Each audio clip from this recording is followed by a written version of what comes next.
कृष्ण की वाणी। बच्चे, बहुत जल्द ना तुम्हें मेरे दरबार में आना होगा मेरे बच्चे। मैं तुम्हें बुला रहा हूँ। तुम्हें जल्द से जल्द, शीघ्र अति शीघ्र मेरे वृंदावन आना होगा मेरे बच्चे। मैं तुम्हें बुला रहा हूँ, कुछ कारण है। अब मैं तुम्हें वहीं आकर बताऊँगा जब तुम मेरे पास आओगे ना, क्योंकि मैं इस बार तुम्हारे साथ कुछ अलग अनुभूति देना चाहता हूँ, कुछ अलग सी लीला करना चाहता हूँ। मैं चाहता हूँ कि तुम आओ, इस बार आओ, और तुम अकेले ना आओ, तुम किसी के साथ आओ। और जिसे मैं तुम्हारे साथ भेजूँगा ना, वो देखना, वो भी मेरी अनुभूति करेगा। तुम देखना मेरे बच्चे, मैं तुम्हें अकेले नहीं किसी के साथ बुलाने वाला हूँ। हो सकता है कि तुम्हें जोड़े में बुलाऊँ, लेकिन बुलाऊँगा। और तुम्हें शीघ्र अति शीघ्र मेरे पास आना होगा। तैयारी शुरू कर दो, तुम्हें आना है मेरे पास। और सुनो, तुम हमेशा चुप रहते हो। चुप रहने का मतलब ये नहीं होता कि तुम अपना फ़ायदा उठवाओगे लोगों से। लोग तुम्हारा फ़ायदा उठाते जाएंगे। तुम्हारे स्वभाव में ऐसा आ जाएगा मेरे बच्चे कि तुम हमेशा गलत को सहन करोगे। जिन लोगों से तुम्हें अच्छा नहीं लगता, जिनकी बातें तुम्हें अच्छी नहीं लगती, जहाँ तुम्हारे साथ बहस होती है, जो लोग तुम्हारे मन जैसे नहीं, तुम्हारे चीज़ें समझते नहीं, तुम्हें नहीं समझते, तो वैसे लोगों से दूर रहो। वैसे लोगों से क्यों बात करनी है तुम्हें? वैसे लोगों से क्यों मेल मिलाप रखना है? वैसे लोगों से क्यों मिलना है तुम्हें? ऐसे लोगों से दूर रहो।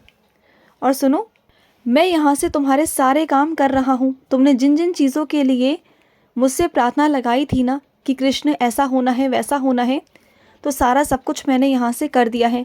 अब तुम जिस काम को करने जा रहे हो, करो, अच्छे से करो, मन लगा कर करो, क्योंकि उस काम में अब विघ्न नहीं आएंगे। मैं सब कुछ यहाँ से बैठे बैठे कर रहा हूँ। तुम बिल्कुल चिंता मत करना, बिल्कुल भी मत करना।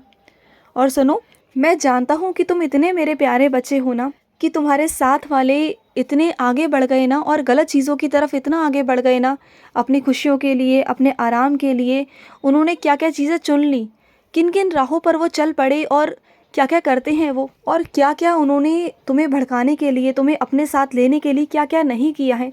लेकिन एक तुम हो कि गलत राह की तरफ कभी नहीं जाते। तुम आसान तरीका कभी नहीं चुनते, क्योंकि तुम्हें मुझ पर पूरा भरोसा है कि मैं जो करूँगा तुम्हारे लिए वो अच्छा करूँगा। तुम्हें अपने कर्मों से भी डर लगता है। तुम्हें डर लगता है कि तुम्हारे हाथ से कोई गलत कर्म ना हो जाए, कुछ ऐसा ना हो जाए जिसकी वजह से तुम्हें आगे भोगना पड़े। तुम इतने प्यारे हो ना कि तुम्हें बहुत सारी चीज़ें समझ में आती हैं। तुम गलत राह की तरफ कभी जाना नहीं चाहते। तुम गलत लोगों के साथ रहकर भी ना हमेशा अच्छा सोचने की कोशिश करते हो। तुम्हारा मन बहुत साफ़ है, तुम्हारा दिल बहुत साफ़ है। तुम सबकी मदद करना चाहते हो, सबकी सेवा करना चाहते हो। और जानते हो, मैं तुम्हें लेकर ना आगे सफ़र पर निकलना चाहता हूँ। मैं चाहता हूँ कि तुम और मैं मिलकर ना इस दुनिया में बहुत सारे लोगों का सहारा बने, बहुत सारे लोगों की ज़िंदगी में उजाले लेकर आए। और इस सफ़र पर मैं तुम्हें बहुत जल्द लेकर चलूँगा। तुम्हें मेरा साथ देना होगा। तुम्हें मेरे बच्चे बन के ना मेरे और बच्चों का उद्धार करना होगा। और सुनो, बहुत सारे सवाल हैं ना तुम्हारे मन में, बहुत सारे सवाल जो तुम मुझसे भी पूछते हो और बाकियों से भी पूछते हो। तो तुम्हें सब पता है, उन सवालों का जवाब तुम्हें सब पता है। बस तुम अपने कर्म करो और शुरू करो, जो तुम करना चाह रहे हो उसे शुरू कर दो। परेशान बिल्कुल भी मत हो, मैं तुम्हारे साथ खड़ा हूँ ना, बिल्कुल परेशान मत हो। और सुनो, कुछ मेरे बच्चे खून के रंग से बहुत डरते हैं। उन्हें देख लेते हैं, खून को देखते हैं तो परेशान हो जाते हैं।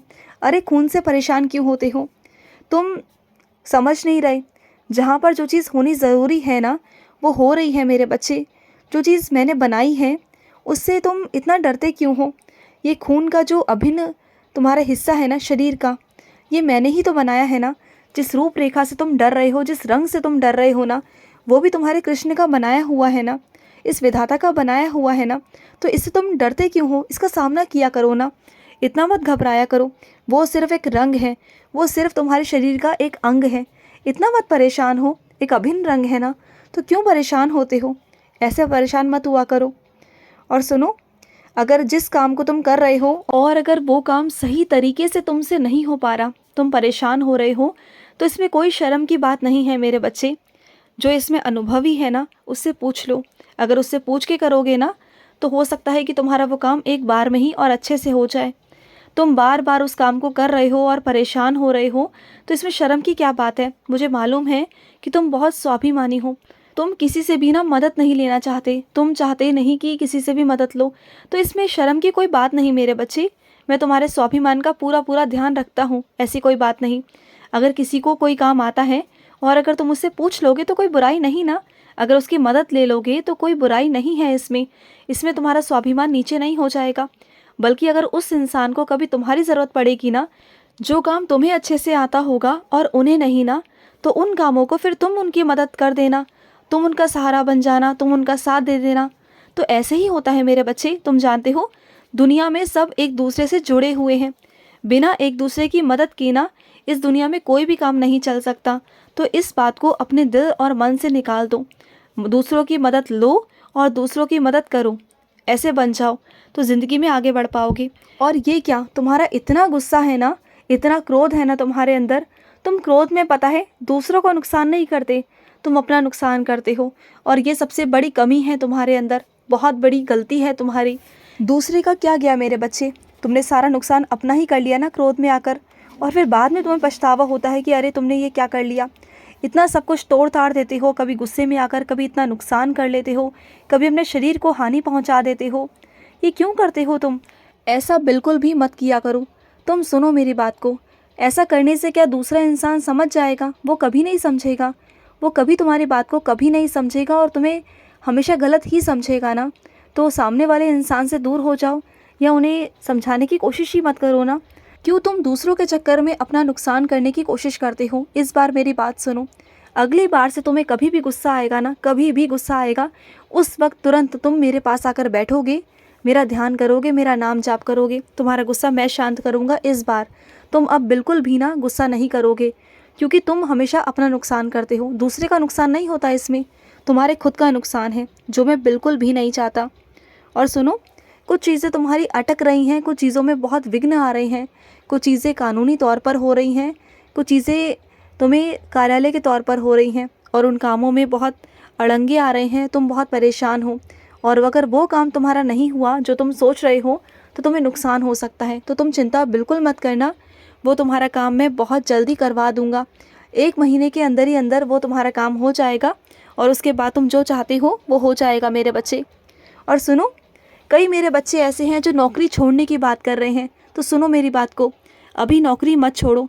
जब नौकरी छुड़वानी होगी, जब मुझे तुम्हें अच्छी नौकरी देनी होगी तो मैं छुड़वा दूंगा, लेकिन अभी के लिए मत छोड़ो, क्योंकि अभी तुम जहाँ पर हो ना वहाँ पर तुम्हें बहुत आराम है। मुझे मालूम है कि तुम्हें वेतन बढ़ाना है और वेतन बढ़ाने के लिए तुम नौकरी दूसरी करना चाहते हो, लेकिन ध्यान रखना, आगे जहाँ तुम जाओगे अपने बलबूते पर वहाँ वेतन तो मिल जाएगा, लेकिन जितना आराम तुम्हें यहाँ मिल रहा है ना, जितने तुम आसानी से यहाँ पर काम कर लेते हो, तुम्हारे जान पहचान अच्छी है लोगों से, चीज़ें अच्छी हैं, वहाँ का माहौल अच्छा है ना, तो वहाँ नहीं कर पाओगे।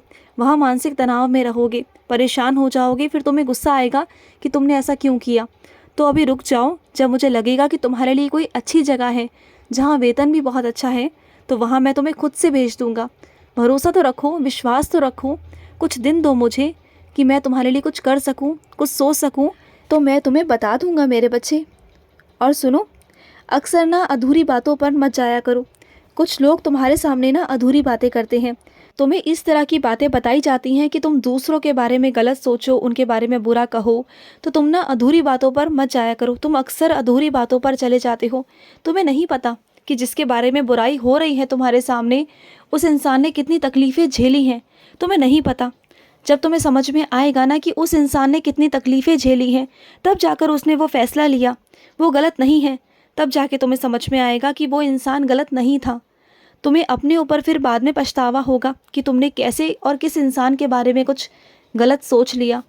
जब तक किसी की कहानी के बारे में पूरी तरह से जानो ना, उसकी सच्चाई को ना जानो ना, पूरी बात ना जानो, तो किसी फैसले पर पहुंचकर किसी के बारे में बुरा मत सोचना, कभी ऐसा मत करना।